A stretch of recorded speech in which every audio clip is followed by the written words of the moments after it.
E atenção, hein? Hoje é um dia que a Paraíba ainda não conseguiu esquecer.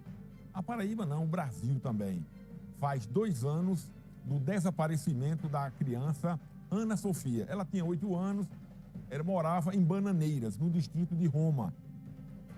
Até agora, o caso que está elucidado para a polícia, não é, que apontou o culpado, disse que essa jovem, essa garota, ela foi colocada em algum lugar, algo aconteceu que ela sumiu, desapareceu. Semelhante, assim, em termos do caso Elísia Samúdio, né? Que até hoje tem várias nuances desse caso. Nós vamos fazer um relato para vocês de tudo isso. Vocês lembram, né? Essa garotinha foi avistada a última vez, no dia 4, né? Lá na região, entrando em uma casa. Dali ela sumiu, desapareceu. Olha, vamos chamar a matéria, vamos, põe.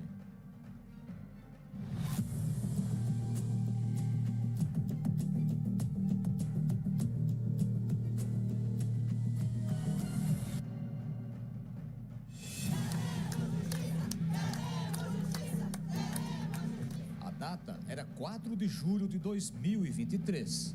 Essas foram as últimas imagens de Ana Sofia andando pelas ruas do distrito de Roma, em Bananeiras, no Brejo da Paraíba. Depois daquele dia, só tristeza, expectativa e saudade para a família da menina. O caso Ana Sofia repercutiu em todo o Brasil.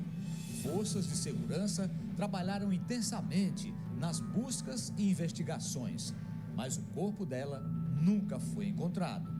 Para a polícia, o caso teve o desfecho com a morte de Tiago Fontes, vizinho da família de Ana Sofia. Ele foi encontrado morto numa área de mata depois de ter sumido do distrito de Roma. Foi justamente na casa dele onde as investigações apontaram uma possível imagem de Ana Sofia entrando na residência. A partir da imagem, a polícia concluiu que Tiago havia assassinado a menina. Tiago pesquisou em seu aparelho celular, horas após o desaparecimento de Sofia, sobre decomposição do corpo após a morte, estágios da decomposição, isso dia 5 de julho, às 4 da manhã, ainda no trabalho. Ele pesquisa sobre casos de crianças desaparecidas em outros estados e todos esses casos têm uma semelhança, motivação sexual. Apesar de tudo isso, a família e a comunidade ainda buscam por respostas sobre o paradeiro de Ana Sofia. O caso Ana Sofia causou tanta comoção que o programa Cidade em Ação da TV Arapuã conseguiu arrecadar dinheiro para comprar uma casa para a família dela, que morava de aluguel. A família saiu de Bananeiras para residir no município de Belém. Vou para minha casa, que Sofia tanto sonhado, dizia que ia me dar, Diego. Só que esse sonho, um pedaço de mim não dá para realizar junto comigo, que é minha Sofia. Porque alguém tirou ela de mim. Hoje minha filha é para estar aqui junto, realizando esse sonho. Que ela dizia, mãe, quando eu crescer eu vou te dar uma casa linda. Apesar de estar numa casa confortável, as marcas da tristeza, da dor e da saudade são visíveis no rosto da mãe de Ana Sofia. O caso consta como resolvido pela polícia. Tiago Fontes, que teria cometido suicídio, é apontado como o autor da morte e do desaparecimento de Ana Sofia. Mas para a família e para a população, ainda permanece a pergunta: onde está o corpo de Ana Sofia?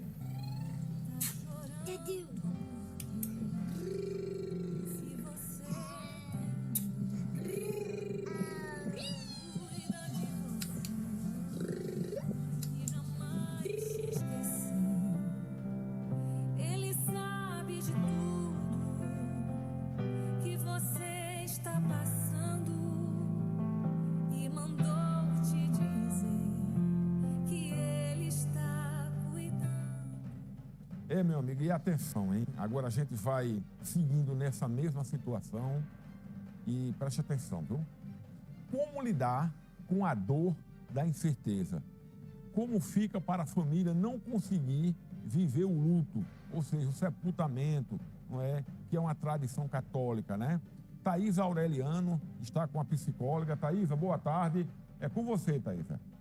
Olha, daqui a pouco a gente volta sobre para explicar, pessoal, porque na tradição nossa religiosa, cristã, católica, o velório, mesmo com a dor da perda, né? O sepultamento é meio que ameniza, né? A última despedida. E nesse caso não houve essa situação, né? Não houve. A polícia, no início, eu não vou culpar ninguém, é uma questão de perfil. O delegado que estava presidindo, ele tinha até uma boa linha de raciocínio. Vamos agora, Thaísa? Vamos lá, Thaísa. Boa tarde. Sim. Como é que as pessoas vão se resolvem nessa situação? Vamos lá. Olha, nós estamos com um probleminha aí, na geração lá, tá? O que eu quero saber é o seguinte: o que é que a psicóloga recomenda, o que é que as famílias têm que fazer em casos como esse, né? Que há uma quase certeza que uma pessoa foi assassinada, o corpo está desaparecido, mas não consegue sepultar, não consegue ter aquele último momento com o seu ente querido, né? Foi um caso emblemático, como eu volto a dizer. A polícia, no início, como eu digo, não é incompetência, é perfil da pessoa, né? Algumas pessoas são mais arrojadas do que outras, né? E o primeiro delegado, ele foi por um caminho, o segundo que tinha um pouco mais de experiência em fatos como esse, porque ele havia elucidado um caso de uma garota daqui, lá do Alto do Mateus, que também desapareceu, inclusive foi encontrada morta na casa do vizinho, Fernanda Ellen. Lembram, né? A Fernanda Ellen, ela saiu de casa para buscar o boletim da nota onde ela estudava próximo, era 2 quadras, e não retornou. E a partir daí também foi mobilizada um clamor público. E o corpo foi encontrado, né? E a partir daí a coisa tomou o formato. Nesse caso de Roma, da Ana Sofia, não. Porque, olha aí, muitas pessoas ainda acreditam que ela está viva, que ela está, eu diria, uma parcela, né? Que ela está em outro local, que ela foi adotada, que cada cabeça é um mundo, né? Houve um caso emblemático aqui, de muito tempo atrás, não é, que era o caso Andressa. O caso Andressa foi, assim, algo semelhante, só que a Andressa era uma adulta, era uma mulher adulta, e ela estava na companhia de um namorado, e esse namorado foi encontrado morto ali naquela região de Jacarapé, ali entre o alto, onde tem antigo cartódromo, né? Cartódromo. Ali, o corpo dele foi encontrado e ela não, a Andressa. E também criou-se o maior clima do mundo. Onde está a Andressa? Onde é que está a Andressa? E o delegado, doutor Carlos Alberto, conseguiu indiciar algumas pessoas, não é? Mesmo o corpo não sendo encontrado, e até hoje. O pai da Andressa morreu, jurando de pé junto que ela estaria no Rio de Janeiro, lá, sequestrado por uma facção. Ele, em toda entrevista, o pai da Andressa relatava isso, né? Mas vamos mudar o assunto aqui, daqui a pouco a gente volta. Pessoal, não só o caso da Ana Sofia, como outros casos também. Em caso de perda de uma pessoa, de não encontrar o corpo, como lidar com a dor e a incerteza, não é? Como uma família fica? Vamos ouvir a palavra de uma psicóloga que vai dizer assim, como viver o luto e continuar a vida, né? Thaísa Aureliano, mostra aí, Thaís. Pois é, que caso, né, que chamou a atenção de toda a Paraíba e a nível nacional também. A gente sabe que a imprensa de outros estados veio cobrir esse caso na Paraíba. É um caso que chama muita atenção por ser uma criança, um caso emblemático, não só o de Ana Sofia, como de outros desaparecidos. Para a família, como é que faz para fechar esse ciclo? porque parece que não foi encerrado, apesar de que para a polícia, nesse caso, foi encontrado o autor que veio, então, a falecer posteriormente. Mas como é que fica para a família, para os amigos, os entes queridos? A gente convidou a psicóloga Alice Santos para conversar com a gente sobre o assunto. Alice, muito obrigada pela tua participação. Essas mortes repentinas e quando envolve crianças, então, é uma dor muito grande, né? E para a família, parece que ainda vive nesse processo, né? É difícil ainda de digerir o que aconteceu, já que não tem aquele ente, não sabe o que aconteceu com ele. O que é que você sugere para as famílias e para os amigos fazerem nesse momento, né? 2 anos já do desaparecimento da criança. Boa noite, Thaisa. Boa noite aos que nos assistem. Pois é, um luto marcado pela ambivalência, né? Conviver dia após dia com a incerteza de não saber se o ente querido vai voltar, de não saber, inclusive, se ele está com vida e se estiver com vida, onde está, se está bem.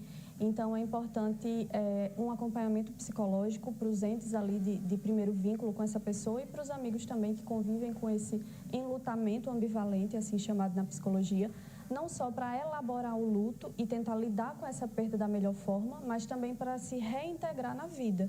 Então, entender que, muito embora esse ciclo parcialmente fechado tenha sido muito negativo, existem outras relações que essa pessoa pode estabelecer, claro, nunca mais iguais às relações estabelecidas com esse ente desaparecido, mas é importante tentar, o psicólogo vai auxiliar a resgatar essa pessoa, digamos assim, para a trilha da vida, e entender também que cada pessoa enlutada vai encarar o luto de uma forma individual. Não existe receita para isso. É mesmo o caso sendo único. E diferencia também, por exemplo, faixa etária, intimidade com a criança. São comportamentos diferentes, mesmo relacionado ao mesmo caso. E com relação às mortes violentas, repentinas, isso se assemelha muito em casos de desaparecimento. Esse luto é ainda mais grave. No caso do desaparecimento, ele tem uma especificidade, né? Não há possibilidade de, com certeza, fechar aquele ciclo. Então, quando há uma morte, uma perda, o indivíduo que fica, ele tem certeza que não verá mais aquele ente, que aquele ente não está mais nesse plano terreno, digamos assim. Com o desaparecimento, o indivíduo que fica, ele convive, a família, né, os amigos, convivem eternamente com a, mesmo que seja remota, possibilidade de que essa pessoa retorne. Então, isso dificulta, inclusive, o desfazimento ali dos bens materiais da pessoa. Muitos familiares constroem verdadeiros santuários, né, ali com a última peça de roupa que a pessoa usou, com um lençol que estava na cama ali onde a pessoa dormiu. É certo, é errado, é saudável, não é? É interessante pensar e dimensionar a proporção que isso está tomando na vida de quem fica. Então, se isso está impedindo que a pessoa viva e siga em frente, está funcionando como um elemento adoecedor, é importante buscar psicoterapia e entender como você pode reelaborar esse luto da maneira que for possível, mesmo sendo muito difícil. Crianças também podem sentir isso, né? As colegas da Ana Sofia também. Isso, até porque foi um desaparecimento repentino. Então, pensa em uma criança aí, na primeira, segunda infância, principalmente na pré-adolescência, que era onde Ana Sofia estava, construindo vínculos. Então, um vínculo ali com a melhor amiga, com a prima, com a irmã, e aí, de repente, sumir, né? Como explicar para essa criança? É importante, inclusive, destacar que essas crianças também precisam de acompanhamento psicológico. Muito obrigada pelas orientações.